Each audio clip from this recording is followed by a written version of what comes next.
Welcome back to Ballers, Beers, and Banter. It's a Thursday night. Dave is out. It's me and Anthony tonight.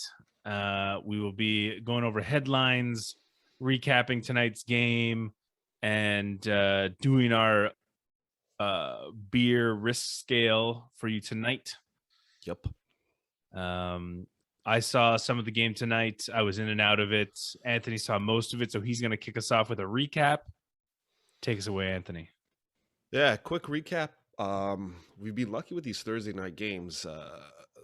It was more exciting than I thought it would be tonight. It was more competitive. Jacksonville looked like they were going to take this one, but the second half, Cincinnati put it on. I don't think Cincinnati scored it all in the first half. So, yeah, Jacksonville looked like they were just going to run away with it. Trevor Lawrence was looking more confident. Yes, he was. They were running the ball well, so they were killing clock and not letting Cincinnati have too much time to generate anything on offense. But the second half, Cincinnati took over. So notable mentions in this game. I'll start with the fantasy points. James Robinson, who we'll talk a little bit more about later in our risk six-pack risk rankings segment. He did well, 20.1 points. Joe Mixon, 13.2, got in the double digits, but it looked like he left the game with a lower body injury. He had his helmet off in the fourth quarter. So, panic time for the Mixon owners. I think the Mixon owners were really happy with him this year. They took a shot on him being a top or a lower end RB1 option that is played like a top end RB1 option. So yeah, pay attention to that. So far, it's only lower body, nothing more than that. Joe Burrow, second half, put it on 25 for 32, 348 yards, 2 TDs, no interceptions. I mean, Trevor Lawrence didn't look that bad either. He had 36 yards rushing, 1 rushing touchdown, and 204 yards in the passing game. Didn't throw for a touchdown, but he looked a lot better than he did the previous weeks. And then the only notable mentions besides James Robinson on the Jacksonville side is Laviska Shenault. He had a 14-point week, looked pretty good, 6 for 7, 99 yards.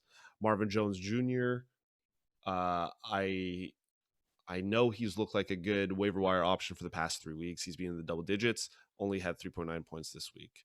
But even though Dan Arnold only had 2 catches, 2 targets, 2 catches, 29 yards, he looked really good on those targets. And I mean, he was just traded this week. So like you mentioned yesterday on our halftime episode that you expect big things from him over here.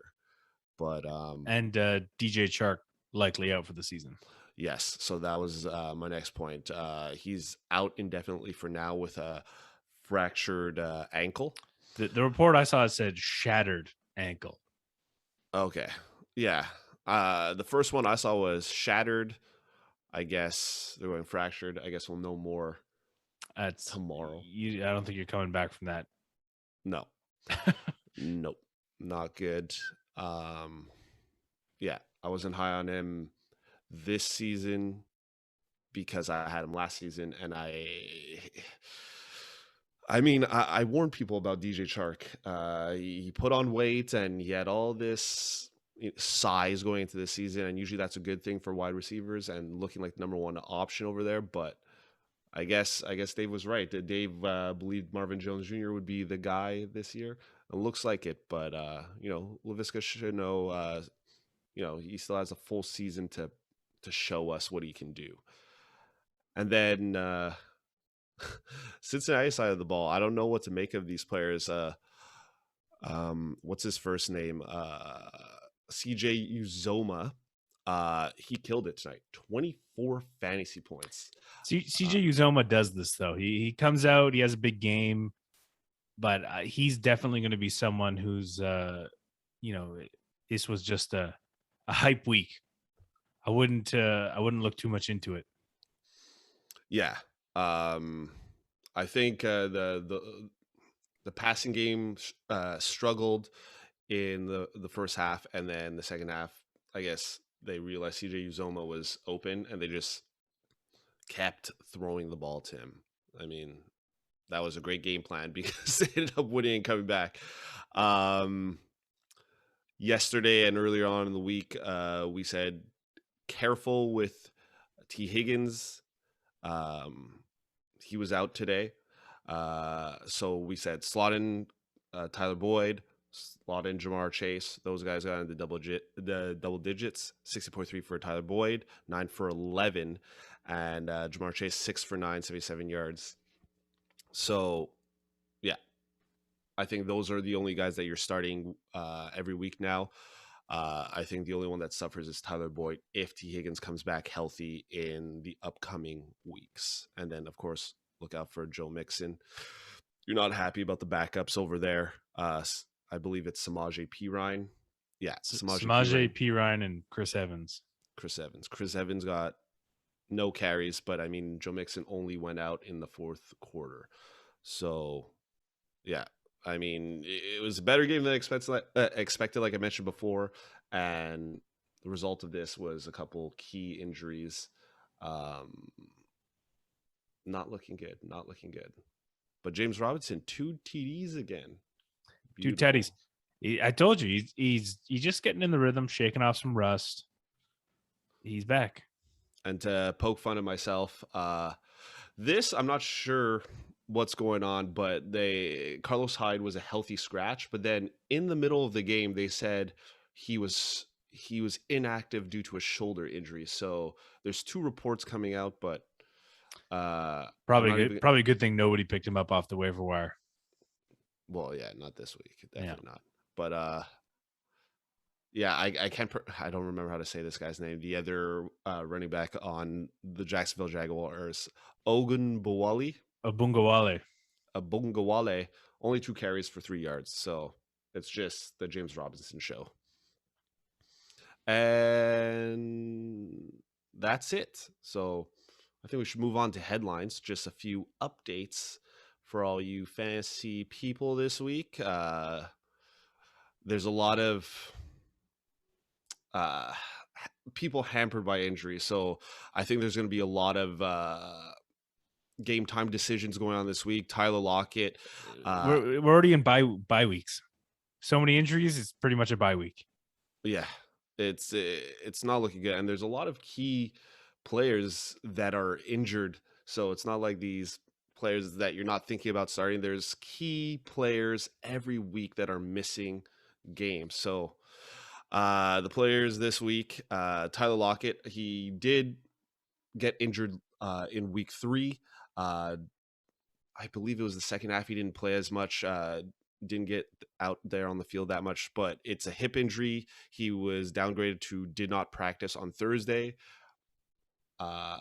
It's believed to be not that serious, that it's just more of a rest day because he's a veteran and just needs a little bit of extra time to recover.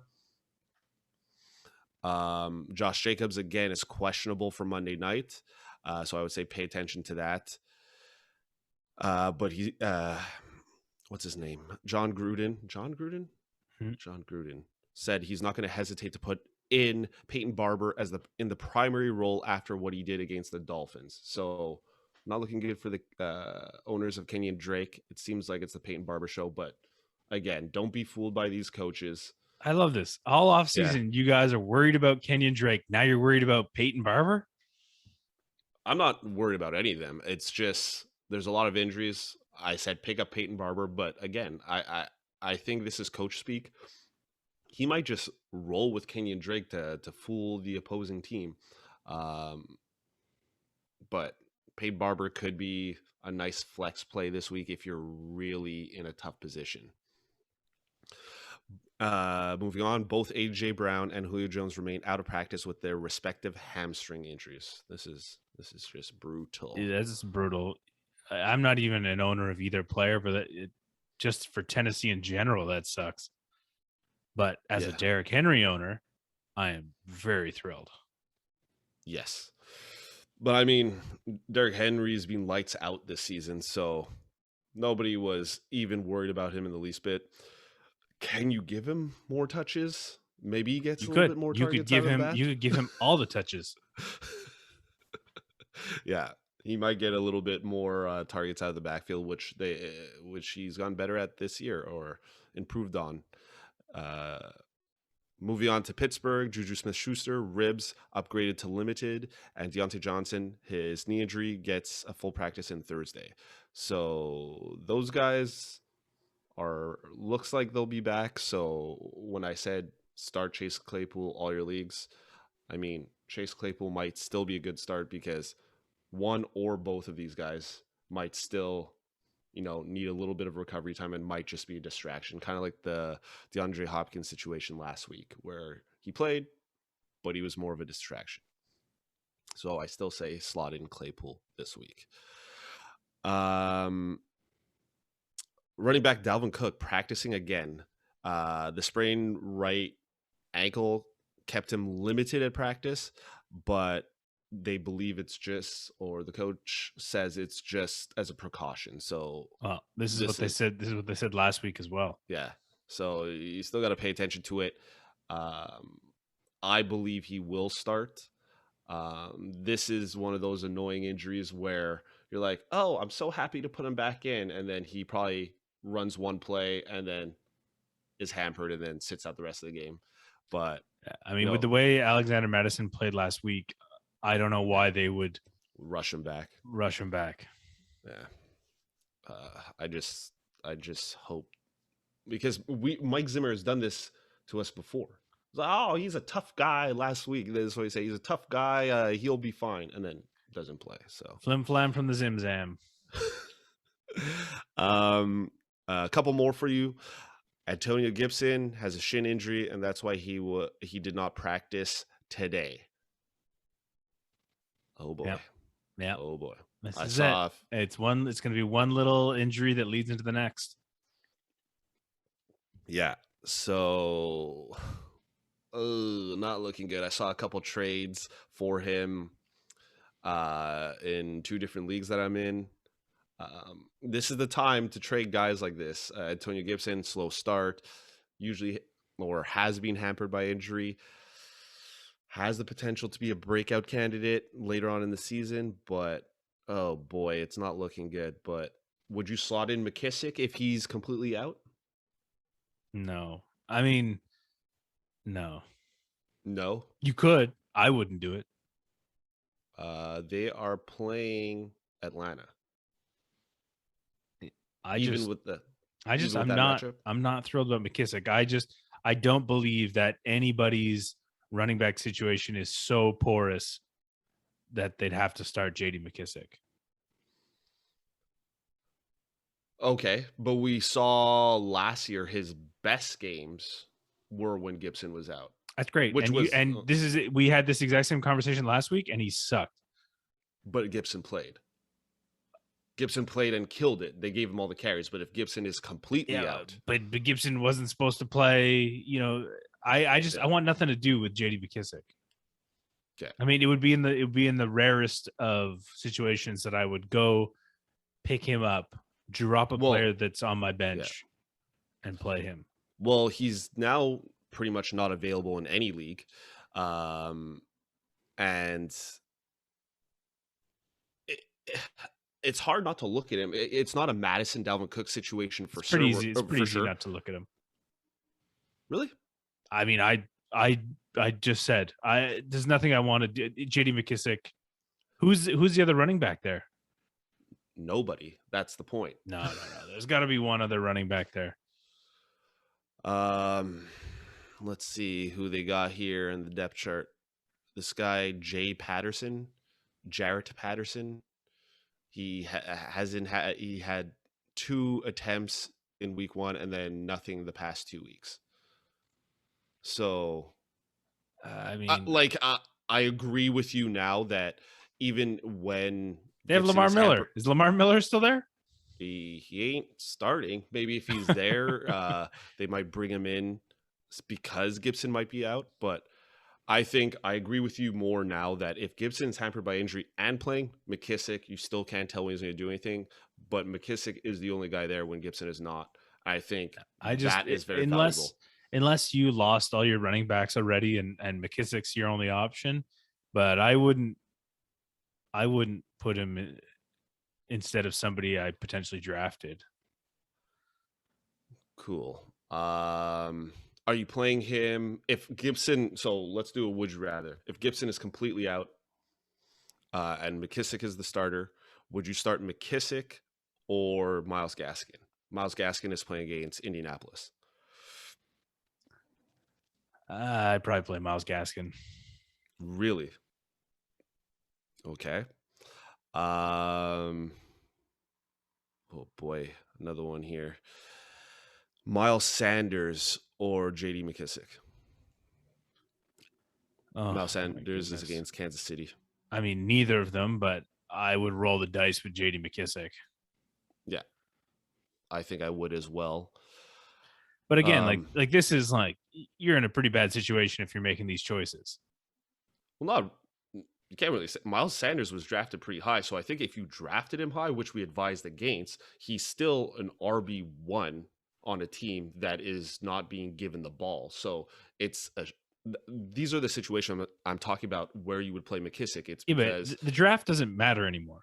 It's what's happened in the last 3 weeks is what matters. But so right now, Miles Sanders is not his draft value is irrelevant. Where you drafted him, the fact is he's on your team. He's probably one of the worst fantasy assets you have. And if you're looking to start him or JD McKissic, like you're in a pretty bad situation. That you didn't draft any other running backs that you could slot in instead of either of those two guys. You know what I mean? Like there has to be an RB3, maybe a low end RB2 that you also picked up somewhere along the line. Well, okay, I get it. The draft doesn't matter now, but when you look at this, we're at this point of the season, this early, where when you look at guys like Myles Gaskin, Antonio Gibson, Jonathan Taylor, Miles Sanders, and then even receivers like Allen Robinson, Roman numeral 2, guys that were drafted high. Basically, you have to make the decision now whether they're going to continue to trend downwards or stay the same, and then take your RB1 option, wide receiver 1 option, either put them to your bench or put them to the flex. So okay, so to that point, I don't see JD McKissic like rising to being some kind of superstar. I don't with Gibson there, but I don't think he like some people are going to start paying Barber this way. Like the running back position is dead at this point. Like it is rough, even with not counting injuries. Early round RB draft picks are this thing. So look, terrible. But that's what I'm saying. So if you're in that situation, where things are tough and you have to start JD McKissic, start him. But I wouldn't start him over other running back assets that I have.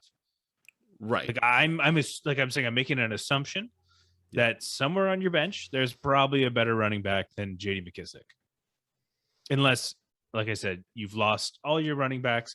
You drafted J.K. Dobbins, Travis Etienne, and Gus Edwards. You drafted all 3 of those guys, and you're left with JD McKissic. Then start JD McKissic. Yeah. I'm just looking at all the matchups, and I'm going through the running backs that I know in my head. There is really not that many options better than JD McKissic this week. Like, it's pretty bad. You look at Washington, Atlanta. If Gibson's out, McKissic is the best running back in this game. Mike Davis, you're not starting. Okay, Anthony, give me one of your teams. Okay. Give me one of your teams. Like my personal teams? Yeah. There's no way that you don't have 2 running backs that you would put JD McKissic in front of. And then even me personally, no. But this is it. And then even at the flex, there's probably a better wide receiver on your team. Right. So I don't know why you would gamble with JD McKissic. Because I know you and I drafted well, and we avoid certain players, which a lot of people didn't, and those people need this advice. But that's what I've just said. That's what I just said. If you're in a disaster situation, go ahead. Start JD McKissic. It's your only option. That's why I'm doing who would you rather? Like, at what point? Some people are still starting Miles Sanders, and you'll see with our I know, but it's like, hey, would you start this pile of garbage or this pile of garbage? Well, neither. It's all garbage. But I mean, this is why we're here. We're trying to. I know, but what I'm saying is, it's like If you're thinking about starting JD McKissic, it's because you have no choice. Mhm. You know, But how desperate are you? This is what I'm trying to pretty figure out. desperate. Like, I'm not. And I told you how desperate you are. All your running backs are injured. The waiver wire is dismal. Nobody wants to make trades with you. And So, all you have is JD McKissic sitting on your bench. Then you start JD McKissic. Right. But that's why I'm doing a would you rather for the people that are in those situations. So I'll get one more. Mike Davis or JD McKissic? I mean, I guess you just gamble with JD McKissic because Cordarrelle Patterson apparently is the Atlanta running back. Exactly. So, I mean, we gave 3 there. In my opinion, I disagree with you with the Myles Gaskin. I would even say I would rather Miles Sanders because he did get a lot in the passing game over Myles Gaskin, where he's not going to get the touchdown when they're in the red zone. But yeah, it's pretty awful. I don't want any of these guys. No, none of these guys are guys that I want. Hey, but we set ourselves up for my thing success. My thing is the same way that we say, you slot in Christian McCaffrey, you slot in Dalvin Cook. Like for me, that's what all these guys are too. They all have the potential to have a great week, and they will all likely not. Yeah. But yeah, no, I agree with you. It's not for me. Like I've drafted well. I'm probably not putting him in any league. And if we talked about people that handcuffed Gibson to McKissic to Gibson because we had mentioned in the preseason that his foot injury might become a problem, then I mean, who knows? But I haven't found myself in that situation. I know you guys, or I know you or Dave drafted Myles Gaskin. I would recommend if you had McKissic on that team to put over Myles Gaskin, but that's my opinion. And I guess that's it for the main news. There was a few guys like Valdes-Scantling not practicing this week. Tony Pollard has been hampered during practice this week as well. These are guys that you're probably not starting. They're either on your bench or on the waiver wire, which would only be Valdes-Scantling, and he's way too boom or bust to start anyways, in my opinion. Oh, and I'll mention your favorite guy sarcastically, Will Fuller, Roman numeral 5. Well, he's my favorite guy because he helps me make correct predictions. Yeah. No, Dave's not here to say it. I never wished injury upon Will Fuller, but he never plays a full season. Yeah. Agreed. Last season, I mean, maybe the PEDs helped him have that great start, but not looking good. Well, it's a new injury now. It's not his classic hamstring. It's a chest injury. That's right. Yeah, what a bust. This was another player that you and I told people not to draft, and some of you did. It's kind of like an OBJ type situation. Terrible. Yeah. Oh yeah, and last one, Lamar Jackson with a back injury has missed practice for the second straight day. I think it's just precautionary. I don't think he's going to miss this week. So slot him in. And that's it for the headlines. Are we rolling into the beer scale now?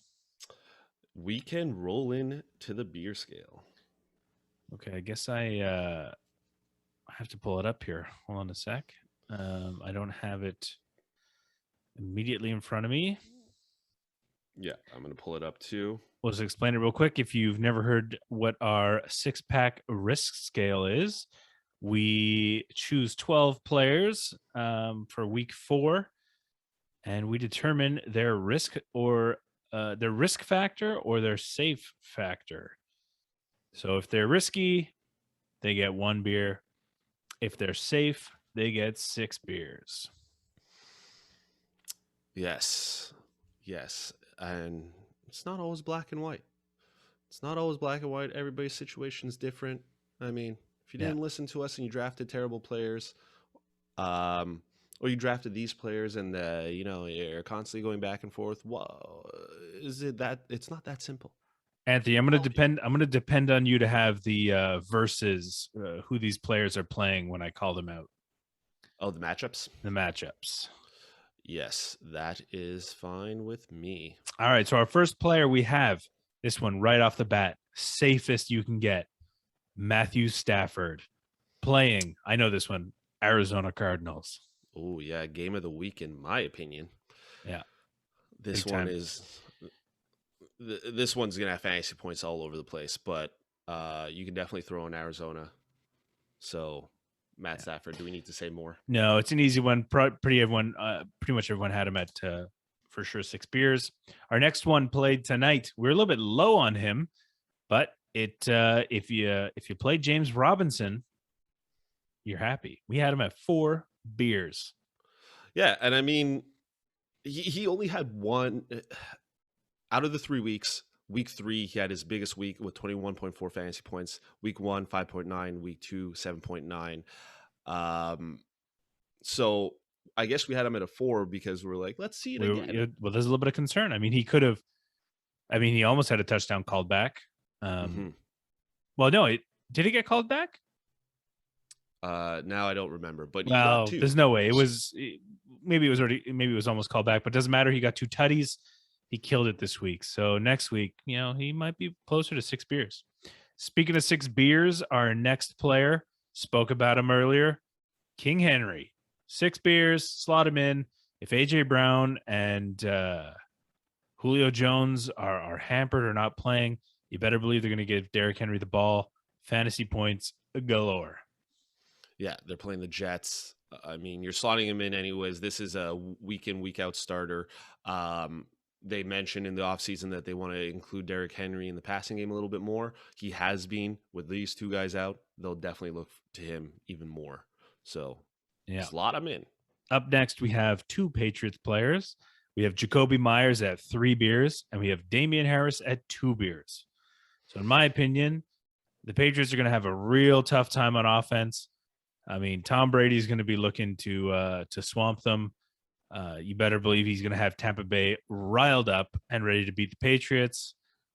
Jacoby Meyers already has beers against him just because who knows who's going to be the wide receiver week to week in the Patriots offense. And the same kind of translates over to Damien Harris as well. James White is out for the rest of the season. So Anthony and Dave, I know you guys think that benefits him. I still think every week it's going to be some kind of different strategy. We'll never know when Damien Harris is going to go off or get, the workload. And for me, that's why we have him at 2 beers. Yeah, my reason for rating him so low this week, I am still high on Damien Harris. And what I mentioned before the season started was his big weeks were when in 2020 were when the backfield was hampered by injury or missing due to injury, and he took over and looked really good. I think it will happen, but our rule for this year is don't play any running backs against the Tampa Bay defense. So that's why he's a 2 this week. And then Jacoby Meyers, like we're talking about players like J.D. McKissic, Miles Sanders, and Myles Gaskin. Jacoby Meyers, he might get a lot of targets from the New England Patriots. 9 week 1, 6 week 2, 14 week 3. But it's because they have no choice. I think it's garbage time points. He's the most reliable, but even with his 14 targets, 9 receptions for 94 yards, he only finished with 10.44 fantasy points in half point PPR. So that is not great. It is definitely not flex worthy this week.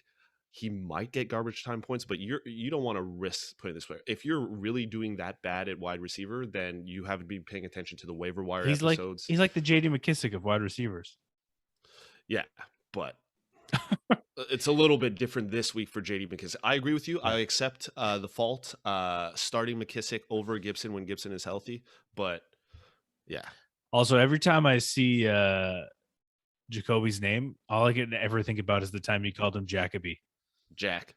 You called him Jacoby. Brings a little tear to my eye every time. The good old feels days. like such a long time ago. All right. Speaking of long time ago, and this segue really has nothing to do with our next player, Deebo Samuel. I mean, 5 beers. The guy's incredible. I think my only, risk factor is Jimmy Garoppolo. Who are they playing this week?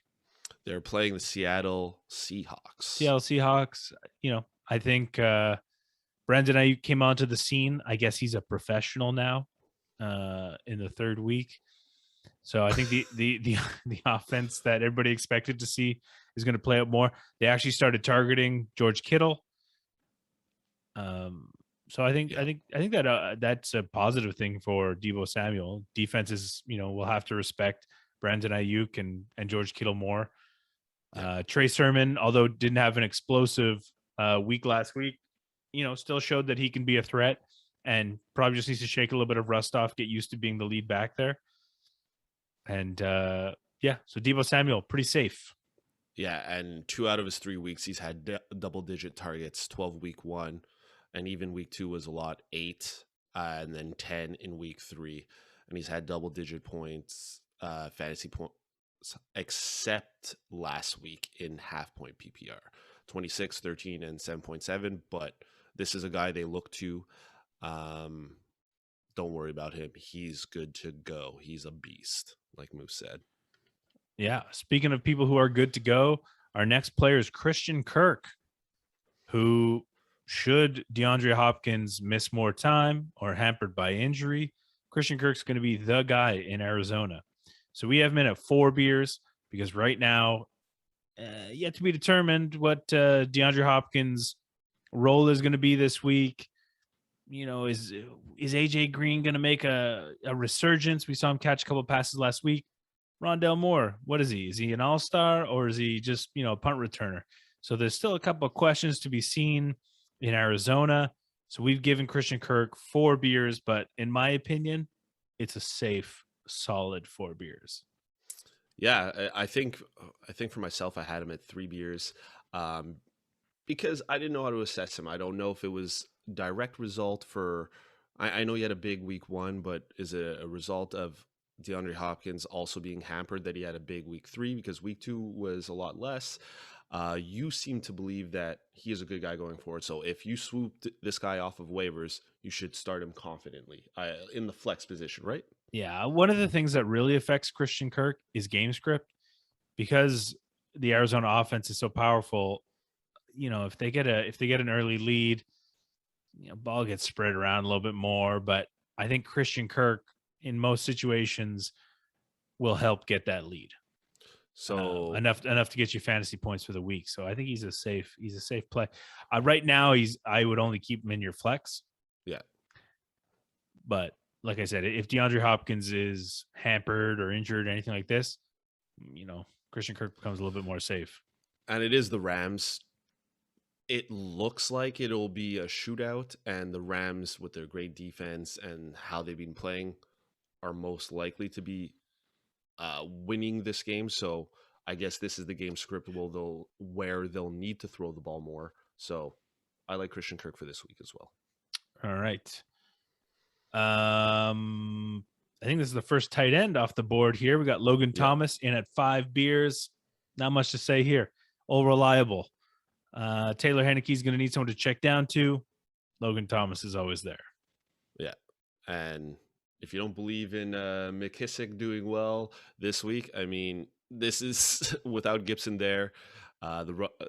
We know McKissic is not a great runner. He's a great pass catcher out of the backfield. So I feel there's going to be a lot of check down this week, especially if Gibson is out. So Logan Thomas, slot this guy in. He's being super reliable already. This is a guy, if you waited on tight end, I mean, you didn't have to wait too long for him, but he's been a nice value this year for the owners of him. So they're playing Atlanta. Atlanta has a terrible D. Put him in. All right. Here we go. Moving on to Teddy Two Hands. Three beers. I mean, we've spoken at length about Teddy Bridgewater and the Denver situation. It's not that exciting. They've got injuries all over the place. They got wide receivers coming in who didn't expect to have a lead role. Teddy Bridgewater himself, I'm not sold on him. He's had his moments, but yeah, I think it goes either way. He's been a streamer option for the first 3 weeks. The teams they played, of course, Denver's 3-0, but the teams that they beat have a combined record of 0-9, and I guess now 0-10 because Jacksonville losing tonight. Who's Denver playing this week? They're playing Baltimore. So I say they're playing a tough defense. yeah, Teddy Bridgewater. do not start him this week. Yeah. If he plays well, if he gets like 18 points and above against a strong D, then I mean you can look to him for as a streaming option going forward, even against tough defenses. But keep him on your bench or don't pick him up this week. Just watch and see what happens in this game. First true matchup. All right, here we go. Speaking of matchups, we spoke about it before. LA Rams, Cardinals, and Tyler Higbee is someone who could definitely feast on fantasy points in this game. We know that Matthew Stafford likes throwing the tight end. Tyler Higbee is a solid tight end option. We have him at 4 beers. There's always a risk. There are other offensive weapons in LA, but Tyler Higbee does have the potential to, at least get a tutty. I like Tyler Higbee. I've always liked Tyler Higbee, even when Jared Goff was there. Unfortunately, Tyler Higbee had to share the tight end role with Gerald Everett. But I think Tyler Higbee could have a great week. Yeah, and I think it was a weird game against Indianapolis week 2 where he only had 1.3 fantasy points. He was only targeted once, but the other 2 weeks, 9.3 week 1, 11.5 fantasy points week 3. He was targeted 6 times and 5 times. So if he's targeted around that much, I mean he got the TD in week 3, but he's going to be decent, and Stafford loves the tight end, so he's always looking to him. Okay, moving on. We got 2 more players to go here, and they're going to be pretty quick. There's not much to say about them that hasn't already been said. We have Myles Gaskin at 3 beers. Any week could be Myles Gaskin's week. Any week he could get vultured by Malcolm Brown in the end zone. Any week he could have to share the committee with Malcolm Brown and Salvon Ahmed. And any week he could be the bell cow, but we don't know. So slot him in there at 3 beers. He was one of our, we mentioned it in a podcast. If you drafted him, he was a little bit regretful. Hasn't really lived up to the expectation that was built around him. So eventually this season, he'll hopefully do something awesome. Yeah, you all say steer clear of Miami, but I think you're hoping he does well because you did draft him in 1 league. I should have stuck to my guns. I always say never draft Miami players, and then I went against my code, and this is what happens. Well, let me ask you. I know you said you would start him over J.D. McKissic, but just as a general question, because I know you're not a J.D. McKissic owner, are you looking elsewhere, or are you still starting him? Who? Myles Gaskin? Myles Gaskin. Because we have him at 3 because he's risky, and this week he's. Yeah, let me check real quick. This week, who are they playing? They're playing the Indianapolis Colts. Oh boy, the Colts! I can't read them. Like I feel like they're a good team that just hasn't. Won. Yeah, I have him. Well, I don't know. I guess I could put Devin Singletary in, but that's also a little bit debatable. They're playing Houston. Goodness. But Zach Moss is look good the past 2 weeks. Oh my God, that's just another dead zone. Like just because he has to share with Zach Moss, I would, if I own Myles Gaskin, I would bench him for McKissic. If McKissic's the only running back, I would bench him for probably Peyton Barber, because if you don't want mediocrity out of Myles Gaskin, you don't want his 5-6 points. Peyton Barber can get 20. Peyton Barber could get 20. McKissic could get 20, but it might be. Here's the thing. Here's the thing is that I see that same potential from Gaskin. I think Gaskin's he's in the exact same situation. He could get those points, but whatever. He gets vultured. They want to give Salvon Ahmed some touches for some reason. It's the same. That's what I'm saying. They're all in the same situation. But the only difference is that the guy that would take fantasy points away on both those teams have the potential to not play. That's the only difference. Yeah. Whereas Myles Gaskin still has the other 2 behind him. So I don't know. It's a tough situation. Yeah. Tough times for the Gaskin. I just know that if I put him on my bench, He's going to get like 40 points. Yeah. Okay, How last long one. would you wait? Last On question. Gaskin? How long would you? Yeah, one more week. Well, I don't know. Okay, because here's how we see my team isn't doing at least some of the. I mean, well, let's be clear. It's a 2-keeper league, so I made some decisions in the event that I need to keep a future player. So you can think of a keeper league as kind of, it's like a half dynasty, if you will. So during the draft, I made some choices looking forward to the future that, kind of hampered me at other positions. But in general, every team has a weakness. And, a lot of people, naturally try to make their flex spot their weak spot, because they just go, oh, it's my flex. But realistically, if you just look at your team as points, your weak spot could be at any position as long Right. as the other position replaces it. So if you have a strong flex, then you could have a weak running back, so to speak. And so that's what I did. I went for a strong flex position. Myles Gaskin was sort of my weak point in the team. And so that's it. So he's my weak point. So I'm gonna keep playing with the hopes that he gets a little bit better. But the downside is that I took a gamble on a high upside player, and that player's Kyle Pitts. So until Kyle Pitts starts doing a little bit better, I've got 2 weak points on my team. All right, and our last guy. Ryan Tannehill. Well, we've already spoken about AJ Brown and Julio Jones likely not playing. So if they turn to Derrick Henry, unless they pass the ball a lot to Derrick Henry, I mean, Ryan Tannehill is going to struggle to get fantasy points. But again, who knows? This could be one of these. Like I was always low on Ryan Tannehill because of memories of him being a Miami Dolphin. But the thing is, I always find in these situations, guys like Chester Rogers or the rookie you brought up the other day, sometimes because defenses have no idea what these guys are like. Right. There's not a lot of film on them. So defenses, it's like a new thing. Sometimes they end up having huge games. So there is a potential that Ryan Tannehill does have a great week, but I think the chances are lower. That's why I think we have him at 3 beers, but hopefully on the waiver wire, you also sort of saw this coming. It's not too late. I'm sure Kirk Cousins is floating around on your waiver wire. You could pick him up, pop him in. Yeah. I think Ryan Tannehill could be a big gamble this week. Yeah, I put him at 2 beers for myself.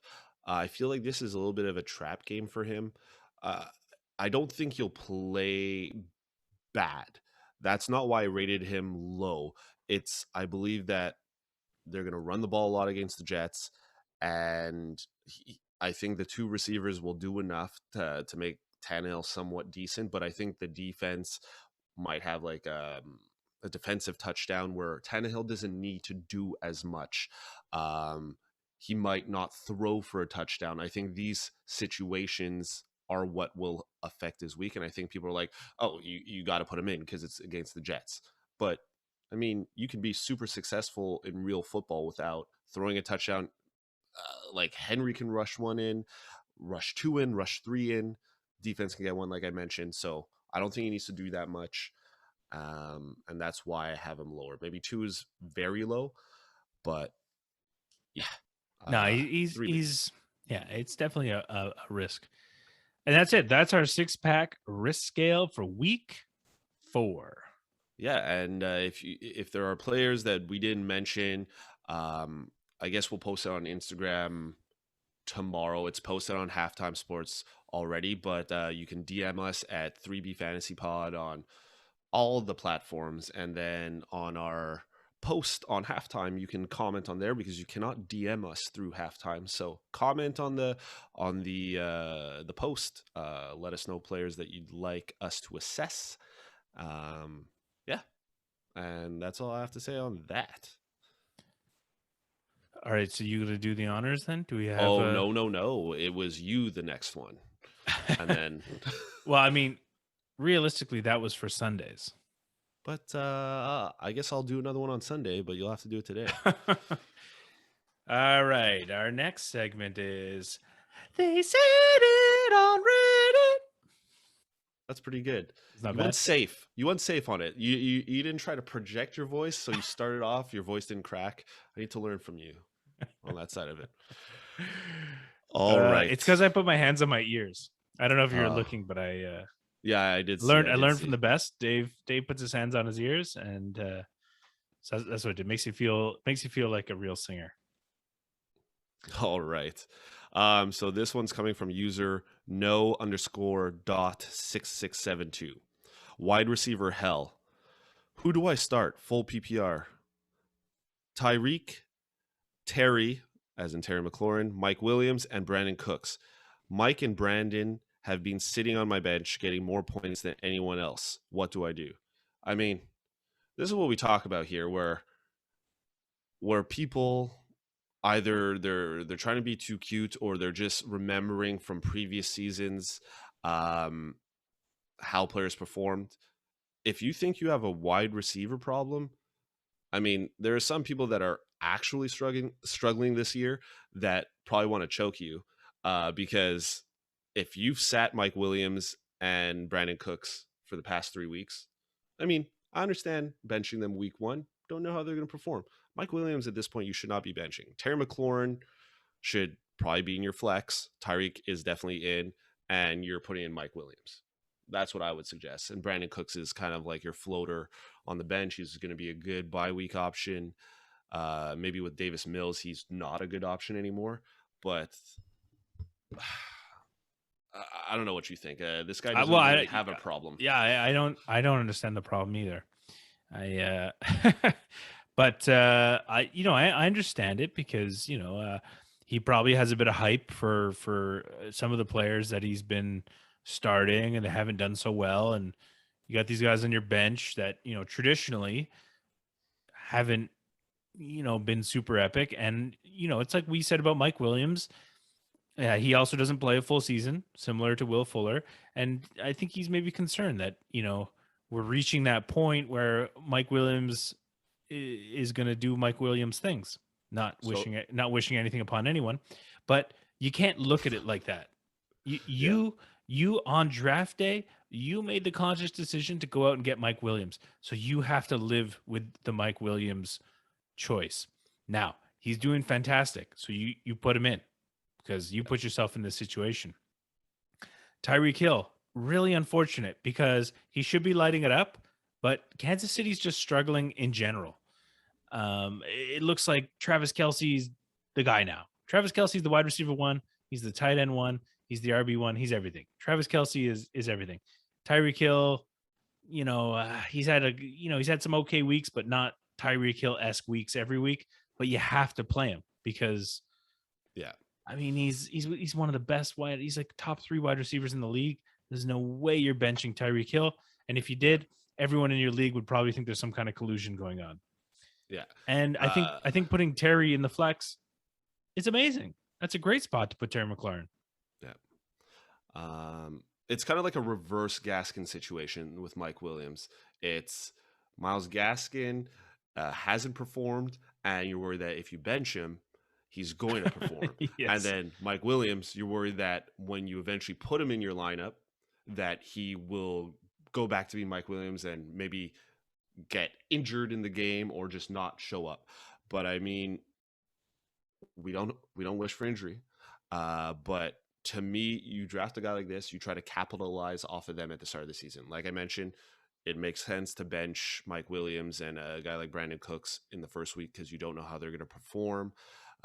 Houston's not supposed to be a top team this year, and Herbert, we know, loves throwing the ball, but we don't know. It's more of a Mike Williams problem that you weren't sure whether to start him. I say you got to start him at this point. Like Moose mentioned, you drafted him. So you drafted him you drafted him because you thought that he will be something that he hasn't been for the past few seasons. So put him in, take advantage of him while he's there. And Tyreek Hill, like Moose mentioned, he has had 2 terrible weeks, week 2 and week 3, 4.4 fantasy points and 6.2 fantasy points. But week 1, 31.6. This is a guy with the potential to have a 30-point fantasy week every week. Kansas City will figure it out. Mahomes hasn't been that good. Like Moose said, also Kelsey is the guy, but they're going to need Tyreek Hill to show up, and Mahomes is going to show up in the next few weeks. And don't worry about Tyreek Hill. So I would say Tyreek Hill, slot him in. Mike Williams, slot him in. Terry McLaurin in the flex, and you're good to go. Boom. All right. Well, that wraps that up. I was drinking Heineken. Mm-hmm. Right here. Nice. What were nice. you? Is What that were you the having? Costco pack? Yeah. There's Nice. only 2 left. 2 left. Beautiful. And then this is my Kronenberg 1664 Blanc. It was not a Blanche. It was a Blanc. I couldn't remember the other day. So flavored wheat beer. It's my last one. But I did have a couple IPAs. I had a work 5 cassette earlier today. So I had a couple IPA tall boys. And we'll bring that segment to you on Sunday, the tall boys of the week. So Nice. yeah. Other than that, watching anything? Nope. Not watching anything. I was going to give my words of wisdom. Rolling into another weekend for another big Sunday. It'll be Anthony and I again Sunday night. Yeah. Well, Dave's traveling to where? I don't know. You'll find out on Sunday where Dave Mm. has disappeared to. Yes. Probably yes, something interesting. Yes. Hopefully we get a postcard from him or something. Anyways, folks, that's a wrap on the episode. Always push your best gut forward when setting your lineups. Trust your gut. It's usually always right. Start your studs. Have a good Sunday. We'll see you Sunday night. Goodbye. Ciao.